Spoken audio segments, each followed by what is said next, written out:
The disaster in October happened in the neighboring village to Nadal's hometown of Majorca, with 13 people losing their lives, including the cousin of one of his best friends and her son.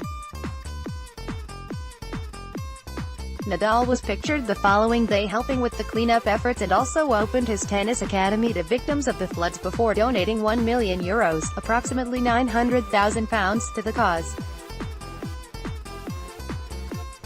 Spain's Rafael Nadal eased past James Duckworth. AP photo, Aaron Favila, speaking after a 6-4, 6-3, 7-5 victory over James Duckworth in the first round of the Australian Open. Nadal expressed his disappointment that the players' organization had not offered any help.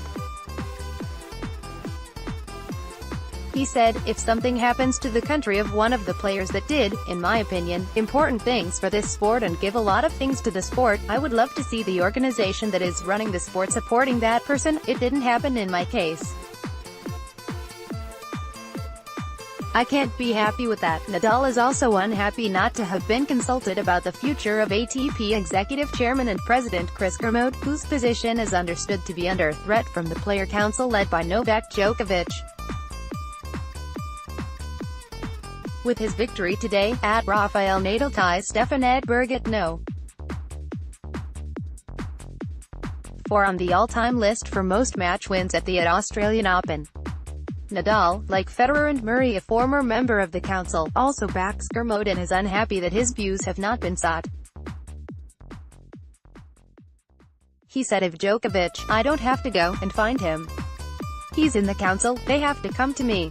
I believe in the projects as long-term, not short-term.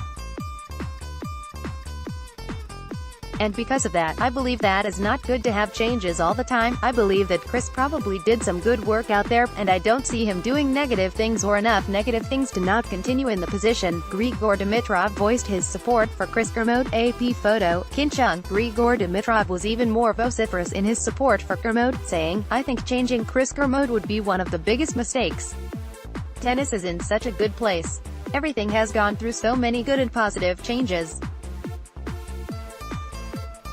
I wouldn't do that." Absolutely. Dimitrov, now being coached by Andre Agassi, recovered from a set-down to beat Janko Tipsarevic 4-6, 6-3, 6-1, 6-4, while Nadal was happy with his performance in his first match in 4 months.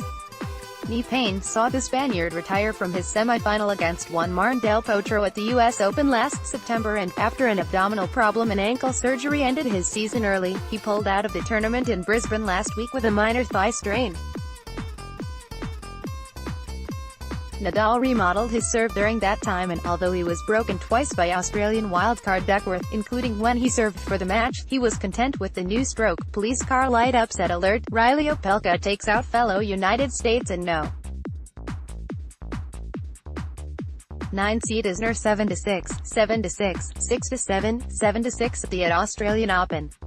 It's the first Grand Slam main draw win of Opelka's career. There were also victories for two of the most exciting young talents on tour: 14 seed Stefanos Tsitsipas and Australian teenager Alex de Minaur.